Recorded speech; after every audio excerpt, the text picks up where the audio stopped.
ఏ సమీరా, ఏంటి ఇంత గుండెలా ఉన్నావు? నిన్నెవరు పెళ్లి చేసుకుంటారు? నా పేరు సమీరా. నన్ను చూసేవాళ్లంతా ఎగతాళి చేసేవాళ్లు. ఏ అబ్బాయి కూడా నన్ను చూసేవారే కాదు.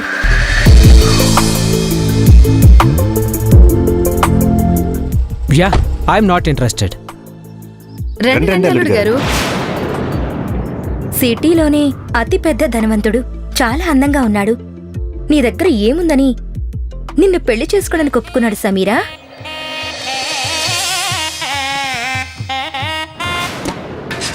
పాల చెంపులాగా గుండుగా ఉండే నీకు ఫస్ట్ నైట్ కావాలా? నిన్ను వద్దు వద్దు అన్నా వినకుండా నాకు అంటగట్టేశారు. నిన్ను చూడ్డానికి కూడా నాకు ఇష్టం లేదు. ఇది పేరుకే పెళ్లి. నీతో కలిసి నేను ఒక్కరోజు కూడా ఉండలేను.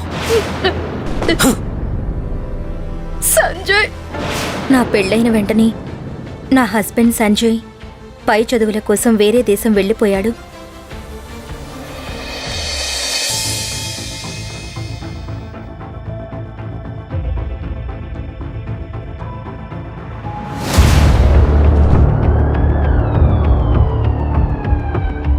Sameera, are you okay? ఏదో హెల్త్ ప్రాబ్లం అని నేను డాక్టర్ దగ్గరికి వెళ్తే అక్కడ నేనసలు ఊహించని సంఘటన జరిగింది. నువ్వు తల్లి కాబోతున్నావు సమీరా. సిగ్గులేని దానా, నిన్నే కదా నీకు పెళ్ళయింది. కానీ ఈరోజు నువ్వు గర్భవతి అంటున్నారు. ఇన్ని రోజులు నువ్వు లావుగా ఉండటం వల్లే నీ పెళ్లి చేయలేకపోయాను. ఇప్పుడు ఈ పనితో నా పరువు మొత్తం తీసేశావు.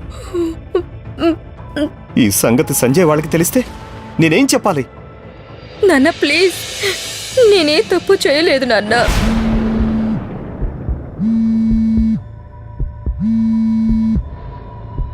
గోపాల్, నాకు సమీరా గర్భం గురించి తెలుసు. మీరు దాని గురించి కంగారు పడకండి. ఆ బిడ్డని సంజయ్ వారసుడిగా చేయడం నా బాధ్యత. ఏ పరిస్థితుల్లోనూ వాళ్ళు విడిపోకుండా ఉండేలా నేను చూసుకుంటాను. తను బిడ్డను కనేంత వరకు బయటకు అస్సలు వెళ్లకుండా చూసుకోండి.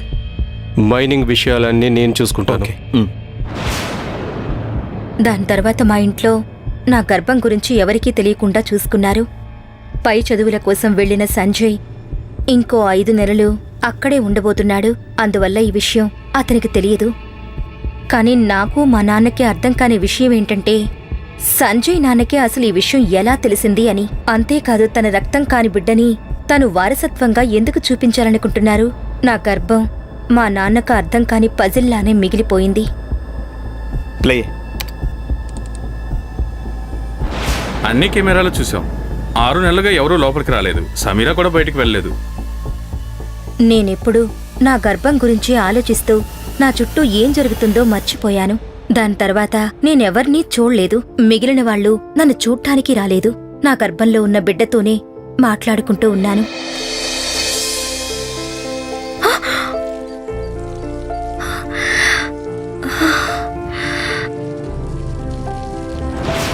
అలా జరుగుతుందని నేను కొంచెం కూడా ఎక్స్పెక్ట్ చేయలేదు. సడన్గా ఒకరోజు సంజయ్ నన్ను చూడ్డానికొచ్చాడు. వాడు నన్ను చూసే చూపుకి కడుపులోనూ గుండెల్లోనూ పిడుగులు పడ్డట్టనిపించింది. రండి సంజయ్. ఈ సిగ్గులేనిది వేరే ఎవడో బిడ్డని కడుపులో మోస్తూ నన్ను పెళ్లి చేసుకుంది. ఇన్ని విషయాలు జరుగుతున్నా కొంచెం కూడా సిగ్గు లేకుండా నిలబడింది చూడు. నీ బిడ్డకి ఎందుకు నా ఇనిషియల్ ఇవ్వాలనుకుంటున్నావు? సంజయ్ మాటలు విని నాకు చాలా బాధగా అనిపించింది. ఆ బాధే కొంచెం కొంచెం కోపంగా మారింది. చిన్నప్పటి నుండి ఇలాంటి మాటలే విన్నా.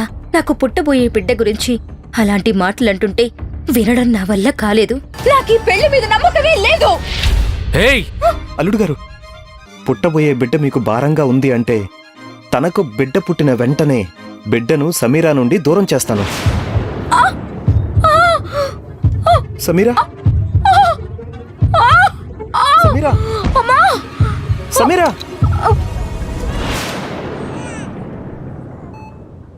సమీరా, నీకు కవలలు పుట్టారు. ఒకళ్ళు ఆడబిడ్డ, ఇంకొకళ్ళు మగబిడ్డ.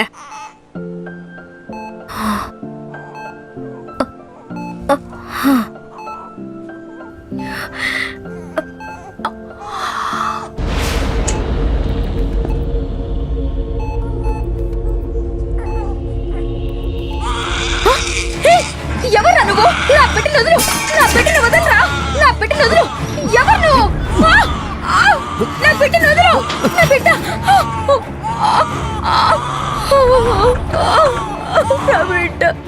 వాడి వల్ల నా ఇంకో బిడ్డకి ఏదైనా కష్టం వస్తుందేమోనని నేను చాలా భయపడ్డాను. ఆ రోజు నుంచి ఆ దేశంలో ఉండకూడదని అమెరికాలో ఉన్న మా అత్తయ్య దగ్గరకొచ్చేశాను.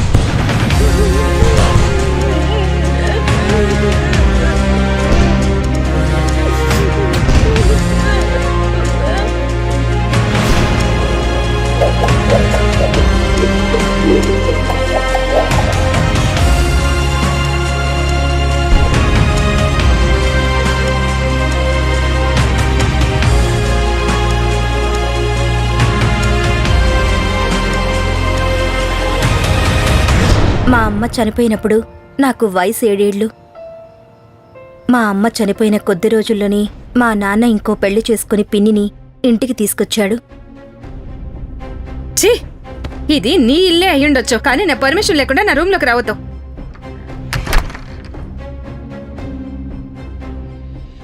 నేను చాలా అందంగా ఉండేదాన్ని.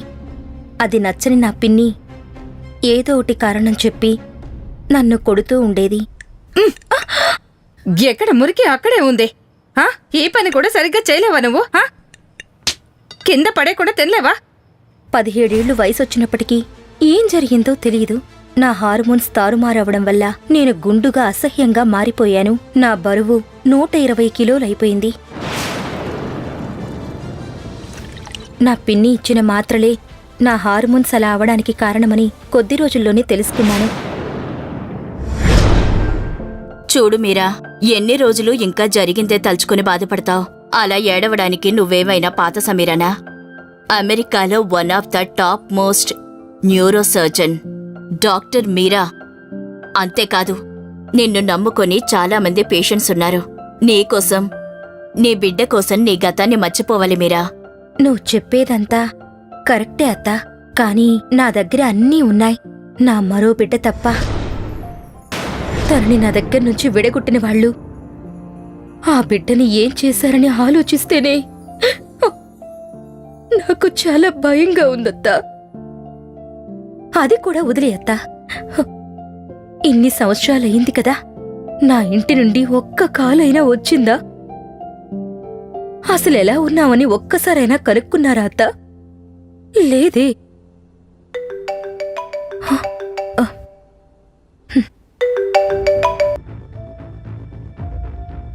హలో సమీరా, నువ్వు వెంటనే హైదరాబాద్ వచ్చేయ్.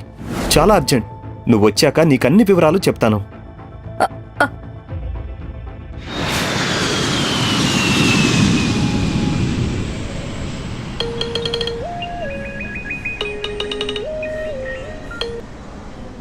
హలో సమీరా, నిన్ను పికప్ చేసుకోవడానికి సంజయ్ వస్తాడు. నీకసలు సిగ్గే లేదా? హలో నువ్వు నాన్న. రాగానే అన్నీ చెప్తాను. నాన్న నాన్న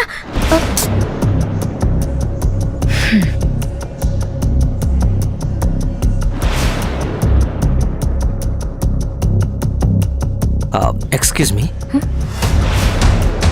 ఎవరినైతే నా లైఫ్లో మర్చిపోవాలని ప్రయత్నిస్తున్నానో అతను నా ముందొచ్చి నిలబడ్డాడు. వీణ్ణి మళ్ళీ చూడాల్సి వస్తే చెప్పుతో కొట్టాలనుకున్నాను. కానీ ఇప్పుడు నా కూతురు స్వీటీ ముందు ఎలాంటి డ్రామా వద్దనుకుంటున్నాను. మీరు హైదరాబాద్కి మొదటిసారి వచ్చారనుకుంటాను. ఇంతకుముందు నేను మిమ్మల్ని ఎక్కడ చూడనేలేదే. వీడికి నిజంగానే నేను తెలియట్లేదా? మీరు నాతో వస్తారా? నేను డ్రాప్ చేస్తాను. టాక్సీ టాక్సీ ఏయ్, ట్యాక్సీ ఎందుకు? నా కారులో నేనే డ్రాప్ చేస్తాను. అవును, ఈ అమ్మాయి ఎవరు? మీ చెల్లె? హే,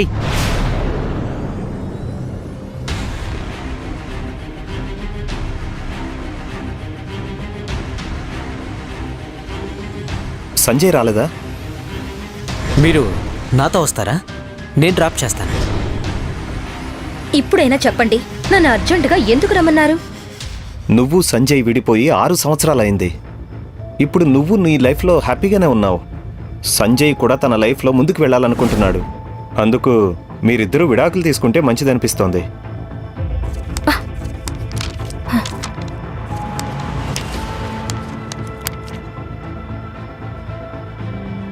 అవును, ఇది సంజయ్ వాళ్ళ నాన్నకు అసలు ఇష్టమే లేదు కదా. మరిప్పుడు ఆయన ఈ డైవర్స్కి ఎలా ఒప్పుకున్నారు? అందులో 2 డాక్యుమెంట్స్ ఉన్నాయి. అందులో ఒకటి డివోర్స్ పేపర్స్, ఇంకొకటి సంజయ్ వాళ్ళ నాన్న కోసం. హే, ఛీ! నువ్వు ఒక తండ్రివేరా? మీరు నన్నెలా ఇక్కడ సంతకం పెట్టమంటున్నారు? సంజయ్ వాళ్ళ నాన్న అలా షరతులు పెడితే దానికి మీరెలా ఒప్పుకున్నారు? హ! నాకిప్పుడే అర్థమవుతుంది లావుగా ఉన్న నన్ను వాళ్ళ ఇంటి కోడలుగా ఎందుకు చేసుకోవాలనుకున్నారు. సంజయ్ వాళ్ళ నాన్న ఎలాంటి షరతులు పెట్టాడు? ఆ డాక్యుమెంట్లో అసలేం రాసింది? గర్భవతిగా ఉన్న నన్ను తన కొడుక్కిచ్చి పెళ్లి చేయడానికి సంజయ్ వాళ్ళ నాన్న ఎందుకు ఒప్పుకున్నారు? నా గర్భానికి కారణం, దాని వెనుకున్న రహస్యమేంటో తెలుసుకోవాలంటే ఇప్పుడే పాకెట్ ఎఫ్ఎం డౌన్లోడ్ చేసుకొని super duper hit Telugu audio series రంగీలాని ఇప్పుడే వినండి.